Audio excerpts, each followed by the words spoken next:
বিশ্বব্যাপী সামাজিক যোগাযোগ মাধ্যম ফেসবুক, টিকটক, ইউটিউবের রমরমা ব্যবসা, যাদের অন্যতম প্রধান ভোক্তা তরুণ সমাজ। কিন্তু বরাবরই গবেষণা বলছে শিশুদের মানসিক স্বাস্থ্যে ক্ষতিকারক প্রভাব ফেলছে এ মাধ্যমগুলো। নষ্ট হচ্ছে অনেক তরুণের সুন্দর ভবিষ্যৎ। এবার সিনেটে শিশুদের সামাজিক যোগাযোগ মাধ্যম ব্যবহারে নিষেধাজ্ঞা দিয়ে আইন পাশ করেছে অস্ট্রেলিয়া। ব্যাপক তর্ক বিতর্কের পর 34 ভোটের মধ্যে 19টি ভোট পেয়ে আইনটি অনুমোদন দেওয়া হয়। শুক্রবার দেশটির প্রধানমন্ত্রী অ্যান্থনি অ্যালবানেজ জানায়, সামাজিক যোগাযোগ মাধ্যমগুলোর দায়িত্ব শিশুদের সুরক্ষা নিশ্চিত করা। এরই মধ্যে অভিভাবক মহল থেকে শুরু করে দেশটির তরুণরা মিশ্র প্রতিক্রিয়া জানাতে শুরু করেছে। অনেকেরই দাবি স্বাধীনতায় হস্তক্ষেপ করবে এ আইন, অনেকে আবার সন্দিহান আইনটি কার্যকরের প্রশ্নে।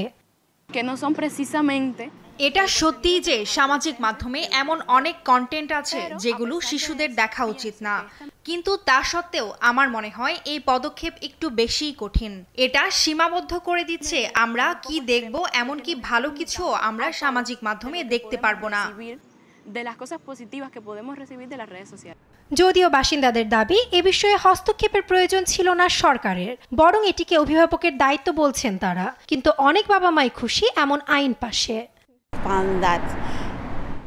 আমি মনে করি এটি একটি দারুণ আইডিয়া, কারণ শিশুদের সামাজিক মাধ্যম ব্যবহার ভালো কিছু না। অনেক সময় তারা এমন কিছু দেখতে পারে যা সে বয়সে দেখা উচিত নয়। নতুন আইনটি পাশ হওয়ায় বিশ্বব্যাপী মিশ্র প্রতিক্রিয়া দেখা যায়। লন্ডন ও মাদ্রিদের কিশোর কিশোরীরা জানায়, তারা এমন আইন কখনোই তাদের দেশে দেখতে চায় না। The social media minimum age bill নামের প্রস্তাবটি পরীক্ষামূলকভাবে আগামী বছরের জানুয়ারি মাস থেকে চালু করা হবে। এটি টেক জায়ান্টদের বিরুদ্ধে বিচার ব্যবস্থায় অন্যতম দৃষ্টান্ত বলছেন বিশ্লেষকরা। এ আইনের ফলে ইনস্টাগ্রাম ও ফেসবুক থেকে শুরু করে টিকটক কর্তৃপক্ষ কার্যকর পদক্ষেপ নিতে বাধ্য হবে। অন্যথায় প্রযুক্তি কোম্পানিগুলোকে $3 কোটি 20 লাখ পর্যন্ত জরিমানা গুনতে হতে পারে।